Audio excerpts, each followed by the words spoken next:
Sorry, I terbatuk. Okay. Bismillah. Tuan-tuan dan puan-puan, kita sekarang sampailah kita ke segmen yang agak terbaik. Saya nak kena warning anda semua, fasten your seat belt. Yes.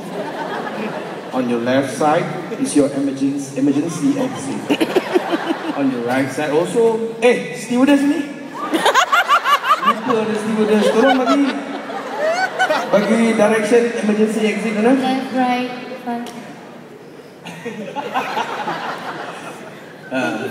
Thank you. Dia pun nama pun fly tak, just fly je.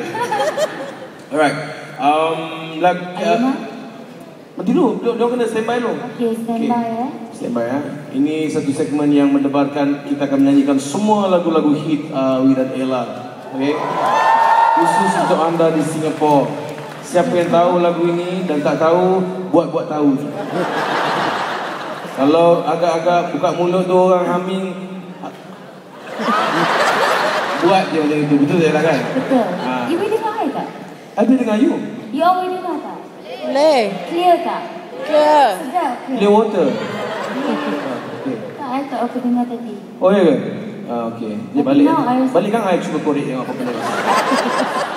Sorry. Okay, tuan-tuan dan puan-puan, get ready. On your mark. Yep. Ella, tunggu, aku belum tonggeng lagi. Tak sabar ni kau. Kau dah tak sabar. You ni jangan gelocok, orang tengok ni.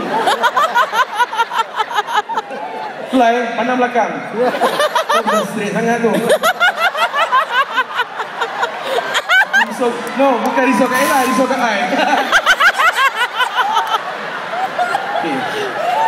On your mark, get set. Jangan tinggi sangat Ella, tunggu. Go! Tak go pun. Lah, dia baru nak betulkan benda tu. Ella lagi sekali nampak yang jangan tonggeng kali ni. Tak, sudah ini. Hei.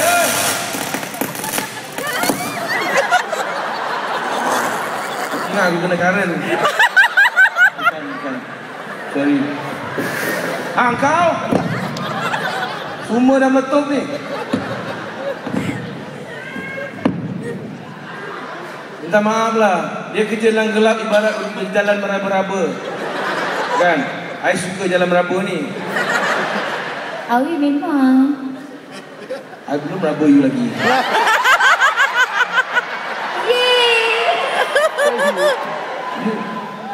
Tapi you ni suka sangat menggodakan awet-awet di sini ya? Ya Allah, tak adalah.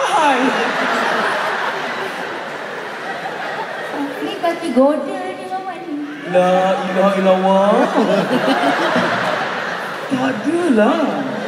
Ella, you dusta. Tak dusta, cakap betul-betul ni.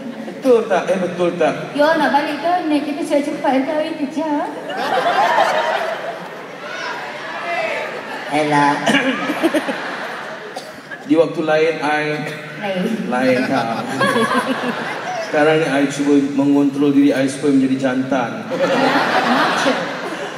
Tapi kalau kat luar kan, I macam you juga. Sikit-sikit. I tak nampak you enter. I pun sama nampak kat you ni. Okay dah ready? Ready guys? Tuan-tuan dan puan-puan, inilah dia segmen yang menjadi kegemaran kami. Dia tidak panjang sangat, tapi lebih kurang boleh menidurkan anda. Tak panjang, tak pendek tapi dia. Dia sedap.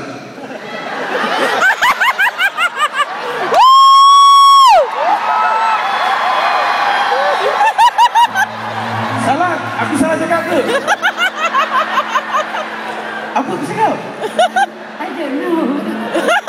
Betul lah, dia tak panjang, dia tak pendek, tapi sedap. Salah ke? Dia sederhana. Dia lah lebih kurang, gitulah. Dia konsep dia nice. Nice and cozy. Tuan-tuan dan puan, dengarkan irama ini. Yang sedap. Yang sedap.